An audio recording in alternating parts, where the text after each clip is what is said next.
Inovasi Manusia dari kelas keperawatan C dengan NPM 12114201210164. Dalam video saya kali ini, saya akan membahas tentang anatomi dan fisiologi sistem respirasi atau pernapasan. Teman-teman, sebelum kita masuk lebih jauh dan lebih dalam tentang sistem respirasi dan bagian-bagiannya serta fungsinya masing-masing, lebih awal kita harus tahu apa itu sistem respirasi atau sistem pernapasan.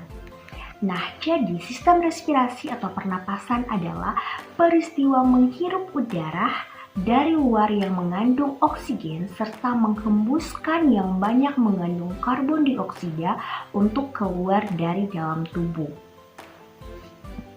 Nah, teman-teman, setelah mengetahui pengertian dari respirasi atau pernapasan, selanjutnya ada juga yang namanya struktur sistem respirasi saluran pernapasan.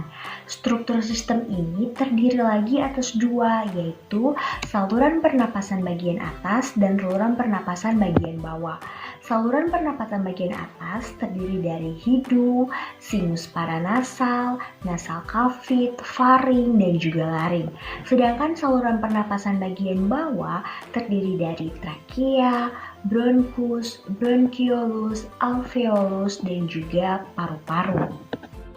Nah, teman-teman, setelah kita mengetahui pengertian dari sistem respirasi dan juga struktur sistem respirasi, sekarang kita masuk pada fisiologi sistem respirasi.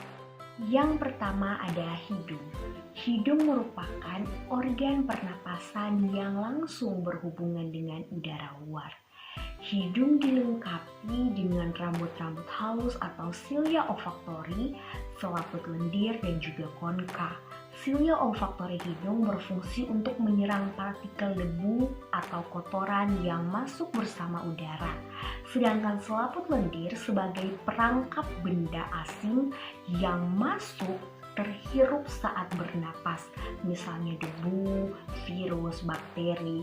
Sedangkan konka mempunyai banyak kapiler darah yang berfungsi menyamakan suhu udara yang terhirup dari luar dengan suhu tubuh atau menghangatkan udara.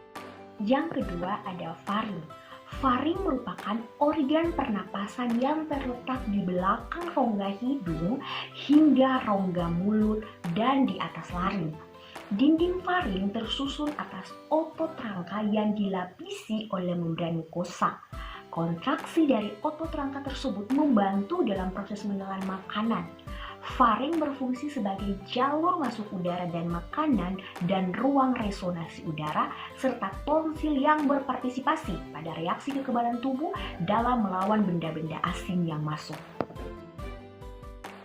Yang ketiga ada laring. Laring atau ruang suara merupakan organ pernapasan yang menggabungkan faring dan trakea. Di dalam laring terdapat epiglotis dan pita suara. Epiglotis berupa katup tulang rawan yang berbentuk seperti daun dan dilapisi sel-sel epitel, sehingga berfungsi untuk menutup laring sewaktu kita menelan makanan atau minuman.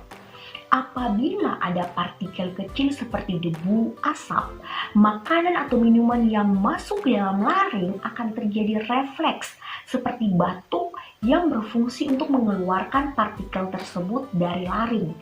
Udara yang melewati laring dapat menggetarkan pita suara sehingga menghasilkan gelombang suara. Yang keempat ada trakea. Udara yang telah masuk ke laring selanjutnya masuk ke trakea atau batang tenggorokan. Trakea adalah saluran yang menghubungkan laring dengan bronkus. Trakea memiliki panjang sekitar 10-12 cm dengan lebar 2 cm. Dindingnya tersusun dari cincin-cincin tulang rawan dan selaput lendir yang terdiri atas jaringan epitelium bersilia. Yang kelima ada bronkus. Pada bagian dasar dari trakea ada cabang menjadi dua. Percabangan trakea tersebut disebut dengan bronkus. Masing-masing bronkus memasuki paru-paru kanan dan paru-paru kiri. Struktur bronkus hampir sama dengan trakea, bedanya lebih sempit. Bentuk tulang rawan bronkus tidak teratur, tetapi berselang-seling dengan otot polos. Dan yang keenam ada bronchiolus.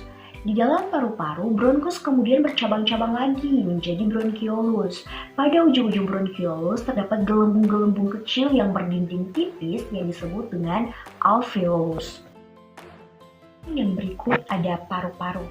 Paru-paru merupakan alat pernapasan utama. Paru-paru terbagi dua, yaitu paru-paru kanan dan paru-paru kiri. Paru-paru kanan terdiri dari 3 lobus dan paru-paru kiri terdiri dari 2 lobus. Paru-paru dibungkusi oleh selaput terlengkap 2 yang disebut pleura. Pleura merupakan kantung tertutup yang berisi cairan limfa.